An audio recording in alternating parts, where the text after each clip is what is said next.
దీనికి ఏమైనా side effects ఉంటాయా మ్యామ్ ఇలాంటి ట్రీట్మెంట్స్ దీనికి సైడ్ ఎఫెక్ట్స్ ఉన్నది. ఇప్పుడైతే cool tech or cool sculpting చేసేటప్పుడు ఒక సెకండ్ డే థర్డ్ డే కొంచెం పెయిన్ ఉంటుంది, బికాస్ ఫ్యాట్ ఫ్రీజింగ్ అనమాట. ఎందుకంటే ఆ ఫ్యాట్ ఫ్రీజ్ అవి మీకు ఏమవుతుందంటే అది వచ్చి టోటల్గా బ్రేక్ డౌన్ అవుతుంది ఫ్యాట్. ఆ బ్రేక్ డౌన్ అవ్వేటప్పటికి మనకి కొంచెం నొప్పి వస్తుంది. ఆ నొప్పి వచ్చేటప్పటికి మనం ఏం లేదు, జస్ట్ ఏదైనా మన డాక్టర్స్ వాళ్ళే ఇస్తారనమాట. వీకేర్లోనే సరే వీక్యూరా అయినా కూడా సరే డాక్టర్స్ కంపల్సరీ. మా దీంట్లో కన్సల్టేషనే డాక్టర్సే చూస్తారు. ట్రీట్మెంట్ డెలివరీ చేసేది కూడా వాళ్ళే చేస్తారు ఈ ట్రీట్మెంట్స్ అంతా.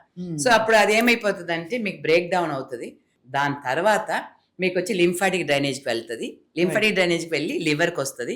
లివర్ వచ్చి ఎక్స్క్రేషన్లో మీకు బయటకు పంపిస్తుంది అనమాట. మామూలుగా ఒక పేషెంట్ వాకిన్ అయినప్పుడు కొంచెం ఓవర్ వెయిట్ అంటే ఏమేమి ఇవాల్యుయేషన్స్ చేస్తారు మామూలుగా? ఇప్పుడు స్ట్రైక్యూ అని ఒక ఇది ఉంది. స్ట్రైక్యూ అంటే ఇప్పుడు ఏం చేస్తారంటే మెషర్మెంట్ తీసుకుంటారు.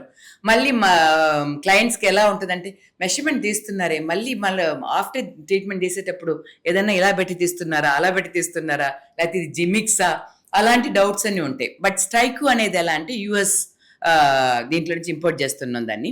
అది ఏఐ రిలేటెడ్ ఒక డయాగ్నోసిస్ టెక్నిక్స్ అన్నమాట. మనం నిలబడుకుంటే టోటల్గా అదే వచ్చి స్కాన్ చేస్తుంది. స్కాన్ చేసి మెషర్మెంట్ అదిగానే తీసేస్తుంది.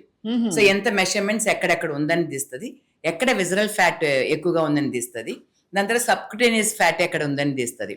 సో అప్పుడు మనకు తెలిసిపోతుంది అనమాట. సో వాటరా లేకపోతే ఫ్యాట్ కంటెంటా, మనం దేన్ని కాన్సన్ట్రేట్ చేయాలనేది మనకి ఈజీగా తెలుస్తుంది.